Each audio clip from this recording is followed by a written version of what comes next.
All right, so last but not least, we're going to talk about how the United States was able to build the Panama Canal. And then we actually owned the Panama Canal throughout much of the 20th century. But, originally this region, if you remember back from European history, world history, in the age of exploration, the Spanish sent an explorer named Balboa, and he landed over here in this region back in the 1600s. And even back in the 1600s, they were talking about trying to maybe build some type of channel through this skinny isthmus of Panama to shorten shipping routes because, hey, it was the age of exploration, right? And they were trying to get to China.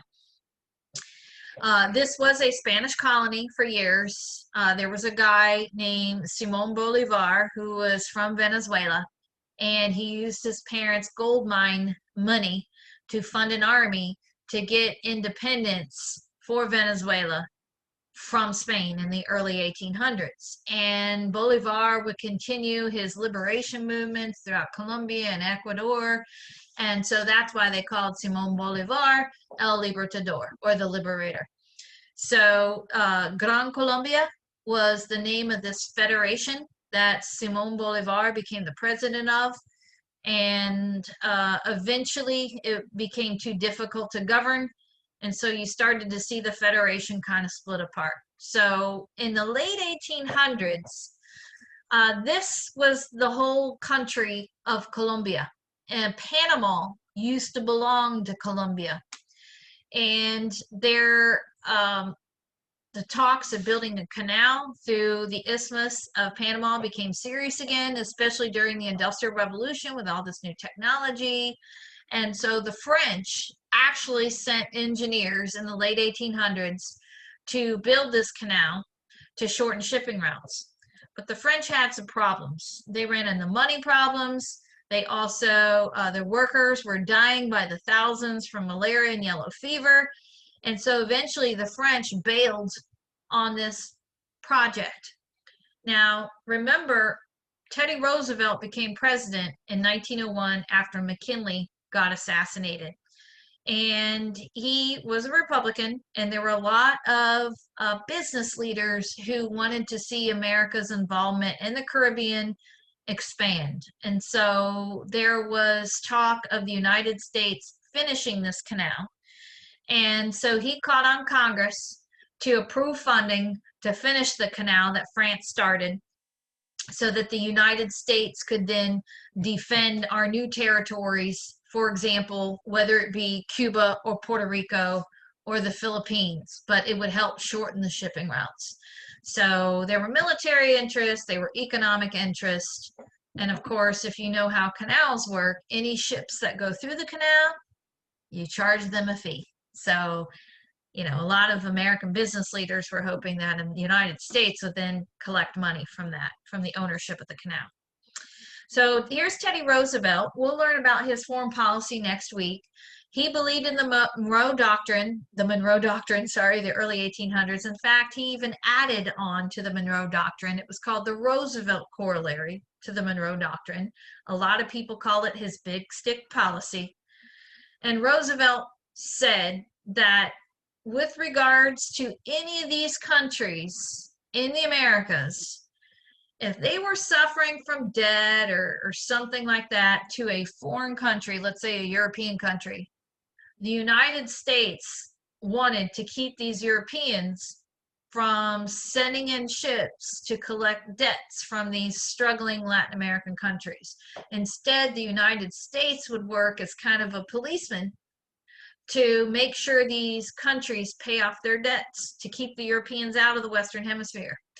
And if they did not pay off their debts, then the United States would threaten them with force. And that was called his big stick. And to basically keep the Europeans out. And what would eventually happen would be the United States would take over economic control of a lot of these Latin American countries just so they can keep the Europeans out. But then again, the Americans would exploit this situation and get resources and all kinds of products and trade deals from these Latin American countries. And a lot of these Latin American countries were not happy with this big stick policy. They just felt they were being exploited by these imperialist Americans. But anyway, that's an issue that would go on for decades. So anyway, that's Teddy Roosevelt. So hopefully, if they built a canal, it would shorten the shipping routes between the Atlantic and the Pacific. So in 1903, Congress approved funding for the building of the canal, actually the finishing of the canal, and they would send all these engineers down there and build locks. And locks are these things that boats pull into, and you have these gates that kind of shut, and locks raise the water or lower the water so they can go in between rivers and channels of different elevations. And there's locks throughout the Great Lakes, and there are locks throughout the Isthmus of Panama. And but the problem is that Panama was still a part of Colombia, and United States wanted to control Panama so they can build this canal. And they offered to give Colombia $10 million so that the U.S. could control that region. But Colombia said, no, that's ours. And so Roosevelt didn't let that stop him. Of course, neither did business leaders. And they were basically trying to create a civil war, not a civil war, but they're trying to get the Panamanians to rebel against the Colombians so they can get independence. And so once the Panamanians would get independence from Colombia, then that would give the Americans basically, you know, freedom to go in and finish the canal. So there was a rebellion and an independence movement that the Americans were behind just so they can build the damn canal. So when the ship arrived, he sent a ship, you know, his big stick policy, let's threaten them, you know, we'll speak softly, but we'll carry a big stick. So let's send in the ship to threaten them. And so when the Panamanians saw this American ship, they're like, oh, yay, let's rebel against Colombia.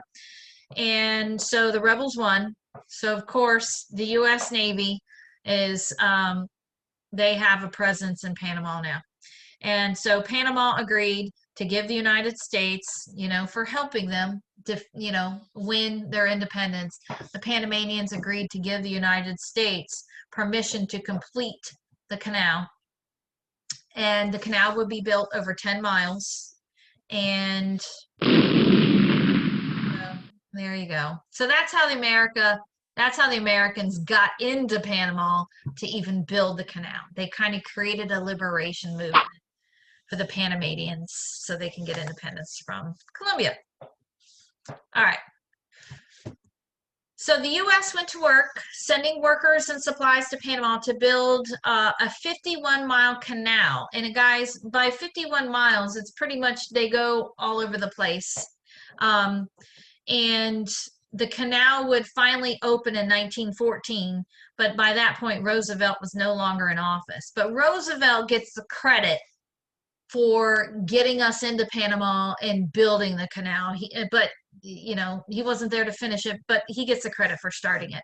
And know that a lot of these Americans, they had already learned that malaria and yellow fever were caused by mosquitoes. And so there was this doctor that worked a lot in Panama to control the mosquito population. So they would do all these things like, you know, making sure pools were drained because, you know, we live in Florida. We know that mosquitoes like to lay their eggs and larvae on standing water. So they would drain all these places that they couldn't drain. They would put oil on the riverbanks to kill the mosquito larvae, doing all this stuff. And then they brought in the quinine, which would help fight malaria. They would inoculate all these American workers with quinine so they could not die from these mosquito bites.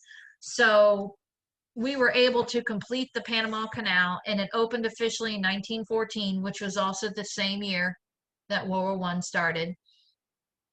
And Roosevelt's controversial big stick diplomatic methods remained a sore spot and caused tension between the United States and Latin American countries, like I said prior. This would go on for decades. And in 1921, Congress apologized to Colombia and gave them $25 million for their trouble with Panama. And ultimately, the people of Panama grew to resent the U.S. control of the Panama Canal zone because all that money went to Americans. And the Panamanians felt, listen, this is our country. We deserve to keep the profits. We're struggling here economically. Why is all the profits going to some foreign power? You know, why is imperialism still existing?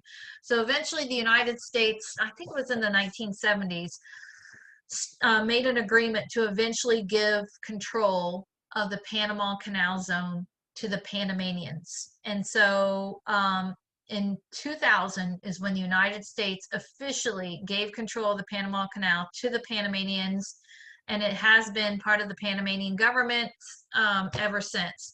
And know that the Panamanian government they've had to spend billions of dollars to re-outfit the Panama Canal, because the ships, if you kind of look how these ships work, when they go in these locks, there's an animated graphic. The locks were built over 100 years ago. They were only so wide. And these cargo ships throughout the 20th century have gotten larger and larger and wider and wider. And so the Panamanian government has had to spend billions of dollars to try and reconstruct these locks to make them wider. And so, of course, these ships, the Panama Canal, like the Suez Canal, are the two most important canals in the world.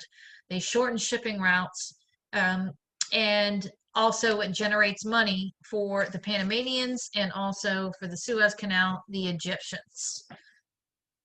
So here's a brief history of the Panama Canal. The U.S. wanted a shortcut between the Atlantic and Pacific Oceans. The French started to build the canal, but they pulled out because of malaria and financial problems. And then the United States wanted to get involved, but first they had to get the Panamanians to get independence from the Colombians. So once that happened, 1904, Teddy Roosevelt was still president.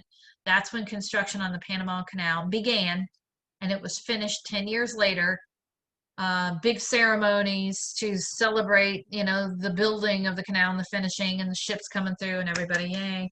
Anyway, so in year 2000, the Panama Canal has been part of the country of Panama, and all the profits go to the Panamanian country and no longer to the United States. But it was owned by the United States through all the 20th century. All right, so that's Panama. Answer your questions, and we are done learning about these different regions. Oh, wait, Teddy Roosevelt. Sorry, just one more thing about Teddy and his big stick policy. In 1900, remember, President McKinley was elected, and when he was inaugurated, soon after, he got assassinated. And that's how Teddy Roosevelt became the president of the United States. And remember, he was the youngest president in U.S. history. And by that time, remember, he was already a hero from 2 years prior from his experience with the Rough Riders in Cuba in the Spanish-American War. So in September, that's when McKinley was shot by an anarchist Polish immigrant. And anyway, we know that. That's another story. So he became a progressive president. We learned about his Meat Inspection Act, his conservation of, you know, Mother Nature, and building national parks and national monuments and trying to bust open monopolies. But his foreign policy, we have not talked about. So going back to the early 1800s, in 1823, the president, Monroe at the time, issued this Monroe Doctrine, which said that the United States would oppose any attempt by European powers to establish new colonies in the Western Hemisphere. Because in the 1800s, the Europeans were getting pretty imperialist. But the Americans said, hey, you better stay out of the Western Hemisphere. We got this. In the late 19th century, the U.S. government extended the meaning of the doctrine. So in 1904, when the Dominican Republic owed debts to the European countries, President Roosevelt refused to let those countries use force, those European countries, to use force to collect these debts. Instead, Roosevelt said that the U.S. would intervene and collect the debts on the Europeans' behalf. acting as an international police power. And Roosevelt took over collection of the Dominican Republic's customs, turning more than half of the receipts over to their foreign creditors. But this approach became known as the Roosevelt corollary to the Monroe Doctrine. But because Roosevelt's motto was speak softly and carry a big stick, we also call the Roosevelt corollary to the Monroe Doctrine the big stick policy. So that means, hey, we'll speak softly. We'll kind of tell them, hey, you better pay their debts. But we're going to show up with the U.S. Navy ship to remind these Caribbean or Latin American countries, hey, if you don't take care of this stuff, you're going to have to answer to the Americans. And so that's what got these Americans to go in and expand their power and economic interest into these Latin American countries. And a lot of the Latin American countries resented America's involvement in their economies and in their foreign relations because, you know, it's imperialism. So as a review, 1823, that's the Monroe Doctrine. And the Monroe Doctrine said that the United States would oppose Europeans who tried to get new colonies in the Western Hemisphere. And in 1904, Roosevelt issues his corollary to the Monroe Doctrine. We now call it the Big Stick Policy. And in that, Teddy refused to let these Europeans collect any debt using force. And the United States would collect debts on behalf of the Europeans. And the United States would act as this international police force. And this big stick policy was resented by these Latin Americans, whether it be in the West Indies or the Caribbean or Central America. And so, you know, the kind of the sarcastic thing was that this was, you know, American Lake. And Teddy Roosevelt, I think there might have been, there's Teddy Roosevelt, his policy. I felt like there's a graphic I had in here, but maybe I don't. Oh yeah, here's Teddy Roosevelt acting as policeman in the West Indies and Central America. And here the United States is using force on these Latin American people, and they don't like it. That's when they got involved in the Dominican Republic because they couldn't pay their debts off to these foreigners. So under the Big Stick Policy, the United States sent troops to the West Indies and Central America so often that the Caribbean became known as American Lake. Haiti, Nicaragua, Honduras, and the Dominican Republic joined Cuba as virtual American protectorates.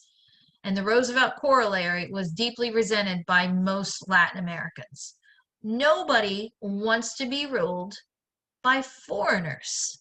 They want to be ruled by themselves. People want political sovereignty.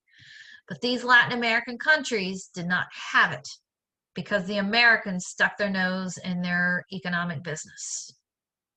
So if you look at this map right here, this shows American involvement all throughout Latin America. So of course, you know, Cuba, we got involved there with the Spanish-American War. That's how we also got Puerto Rico. And then we purchased the Dominican Republic. That became a protectorate of the United States in 1905. We occupied it at various times. We intervened in Mexico. That's a whole other story and a whole other lesson. We intervened in Guatemala and Honduras and Nicaragua and of course Panama with the canal, also in Haiti. And then we purchased the Virgin Islands from Denmark. So guys, we had a big influence in the Caribbean, and there's this famous graphic and it shows Teddy Roosevelt going through the Caribbean with his big stick and, you know, just kind of making fun of American foreign policy. All right. So guys, answer your questions and we are done. And I guess I will stop sharing and stop my recording. All right. Good luck on your questions, guys.